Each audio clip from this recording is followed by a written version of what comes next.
इस मंथ में काफ़ी अवेयरनेस क्रिएट की जाएगी। बच्चों के स्कूलों में जाकर हमारे ट्रैफिक विभाग के ट्रांसपोर्ट जब वर्दी लिपटी तिरंगे से तो उस पर शीश झुका सुरक्षा बढ़ा का आयोजन किया जा रहा है। हम लोग लगातार प्रयासरत हैं। दूसरा मैं आपसे कहना चाहूँगा कि जो ट्रैफिक पुलिस है, जो हमारी पुलिस है, कृपया उसके डर से नियमों का पालन ना करना, ये सोच हमें अपने दिमाग से निकालनी होगी। आदरणीय श्री कांके सर, आदरणीय कमिश्नर सर, मोबाइल को ऐसे रख के ऐसे चला के हम लोग चलाते हैं, इससे ना केवल आपका बैलेंस बिगड़ता है, आपका ध्यान भी नहीं रहता है कि आप कहाँ गाड़ी चला रहे हैं, कैसे चला रहे हैं। हम जो शीघ्र ही इन चीज़ों पे स्ट्रिक्ट इन्फोर्समेंट करना भी शुरू करेंगे कि समझाइश देने का टाइम जो है वो इस महीने ही है, उसके बाद फिर हम काफ़ी स्ट्रिक्टनेस रखेंगे।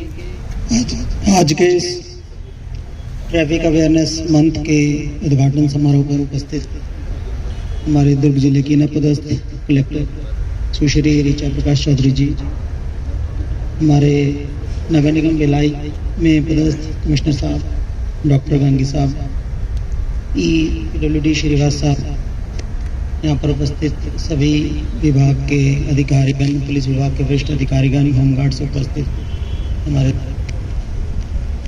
स्काउट गाइड के हमारे बच्चों, इलेक्ट्रॉनिक और प्रिंट मीडिया के बंधुओं, और आज के इस आयोजन के जो मुख्य सूत्रधार हैं DSP सतीश ठाकुर जी, सबको बहुत बहुत नमस्कार और नववर्ष की हार्दिक शुभकामनाएं।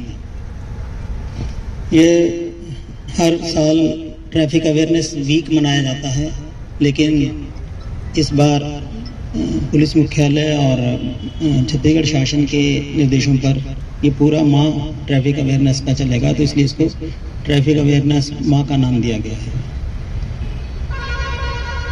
ट्रैफिक व्यवस्था जो है वो 3 मेन सिद्धांतों पर काम करती है। सबसे पहले आता है इंजीनियरिंग, फिर एजुकेशन और फिर एनफोर्समेंट। इंजीनियरिंग का मतलब जो भी हमारी सड़कें, जहाँ अन्य जो चीज़ें निर्माण हुई हैं उनका डिज़ाइन कैसा है। अगर वो डिज़ाइन ठीक है तो उसके हिसाब से अगर सड़क पे यातायात चलेगा तो एक्सीडेंट होने के कम चांसेस रहते हैं। दूसरा है एजुकेशन। एजुकेशन जो हमारे सड़क पर चलने वाले वाहन हैं, वाहन चालक हैं, उनकी एजुकेशन ट्रैफिक नियमों के बारे में, सुरक्षा के बारे में। और सबसे लास्ट में आता है एनफोर्समेंट।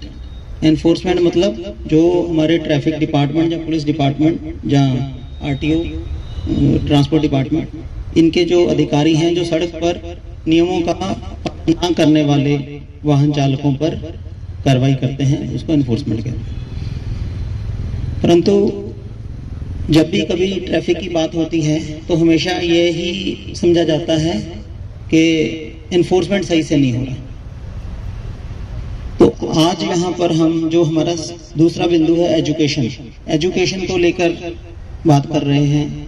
ये बात आज या एक महीने तक सीमित नहीं रहनी चाहिए, ये लगातार हर दिन हर पल एजुकेशन ट्रैफिक के बारे में हर किसी को होनी चाहिए। आज ऐसे यहाँ पर प्रदर्शनी का आयोजन ट्रैफिक विभाग ने किया है।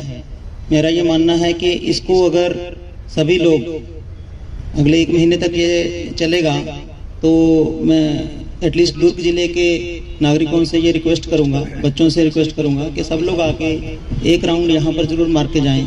15 मिनट में भी अगर ये प्रदर्शनी एक बार देख लेंगे तो एक सेंसिटाइजेशन दिमाग में हो जाएगी कि ट्रैफिक नियमों का पालन जरूर करना चाहिए हमें। दूसरा यह है कि हमारे इस सप्ताह में, इस मंथ में काफ़ी अवेयरनेस क्रिएट की जाएगी। बच्चों के स्कूलों में जाकर हमारे ट्रैफिक विभाग के, ट्रांसपोर्ट डिपार्टमेंट के अधिकारी कर्मचारी, जिला प्रशासन के हमारे अधिकारी कर्मचारी बच्चों को जाके ट्रैफिक के बारे में समझाएंगे कैसे ट्रैफिक नियमों का पालन करना चाहिए।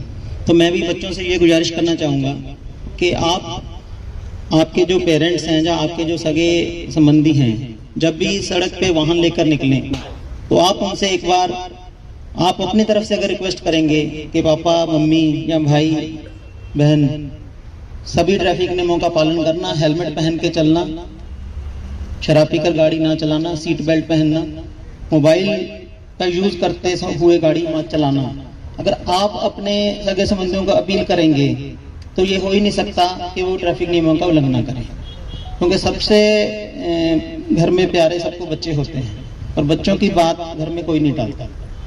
तो मुझे ये उम्मीद है कि अगर हम अपने बच्चों के माध्यम से पेरेंट्स को प्रेरित करेंगे तो ट्रैफिक जो हमारे वायलेशन है और उसकी वजह से जो एक्सीडेंट होते हैं और जिसमें जान जाने का खतरा रहता है वो कम होगा। दूसरा मैं आपसे कहना चाहूँगा कि जो ट्रैफिक पुलिस है, जो हमारी पुलिस है, कृपया उसके डर से नियमों का पालन ना करना, ये सोच हमें अपने दिमाग से निकालनी होगी। हमें ट्रैफिक नियमों की पालना करनी है अपने जीवन की सुरक्षा के लिए और दूसरों के जीवन की सुरक्षा के लिए। ट्रैफिक डिपार्टमेंट या पुलिस डिपार्टमेंट आपका दुश्मन नहीं है। मैंने कई बार देखा है कि लोग कहते हैं कि हेलमेट पहन लो नहीं तो चालान हो जाएगा, लेकिन हेलमेट पहनना इसलिए जरूरी है क्योंकि अगर चोट लगेगी तो जान जा सकती है। ट्रैफिक पुलिस हमारे सिर्फ इसलिए आपको रोकती है कि आपकी सुरक्षा रहे। मैं खुद इस चीज का विटनेस हूँ कि हेलमेट पहनने से जान कैसे बच सकती है। जब मैं सर्विस में नहीं था तो मेरा एक बहुत भयंकर एक्सीडेंट हुआ था, मोटरसाइकिल से मैं गिरा था, लेकिन मैंने हेलमेट पहना हुआ तो मेरा बाल भी बंका नहीं था। तो इस चीज को मैं आप लोगों से यही रिक्वेस्ट करूंगा कि ट्रैफिक नियमों की पालना पुलिस के डर से करना, ये सोच अपने दिमाग से निकालें। ये सोच रखें कि ट्रैफिक नियमों की पालना करने से हमारी और दूसरों की जिंदगी बचे। मैं कई बार सड़क पे चलते देखता हूँ कि मोबाइल को ऐसे रख के ऐसे चला के हम लोग चलाते हैं। इससे ना केवल आपका बैलेंस बिगड़ता है, आपका ध्यान भी नहीं रहता है कि आप कहाँ गाड़ी चला रहे हैं, कैसे चला रहे हैं। तो ये बहुत ही गलत है। हम इस अवेयरनेस वीक में, अवेयरनेस मंथ में लोगों को आगाह तो करेंगे ही, लेकिन हम जो शीघ्र ही इन चीज़ों पे स्ट्रिक्ट इन्फोर्समेंट करना भी शुरू करेंगे कि समझाइश देने का टाइम जो है वो इस महीने ही है। उसके बाद फिर हम काफ़ी स्ट्रिक्टनेस रखेंगे कि एटलीस्ट जो बेसिक चीज़ें हैं उसमें हमारे जो नागरिक हैं वो केवल अपनी सुरक्षा का ध्यान ना रखते हुए दूसरों की सुरक्षा का ध्यान भी रखेंगे।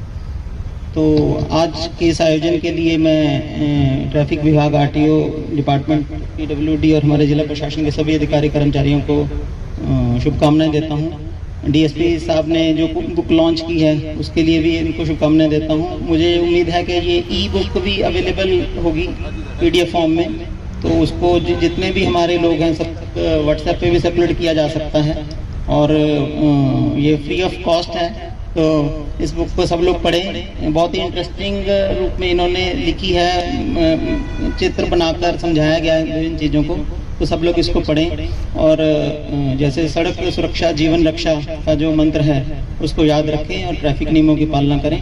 आज के इस आयोजन में मुझे बुलाने के लिए मैं आप सबका बहुत बहुत शुक्रगुजार हूँ और इसके साथ अपनी वाणी को विराम देता हूँ। जय हिंद, जय भारत। Thank you sir.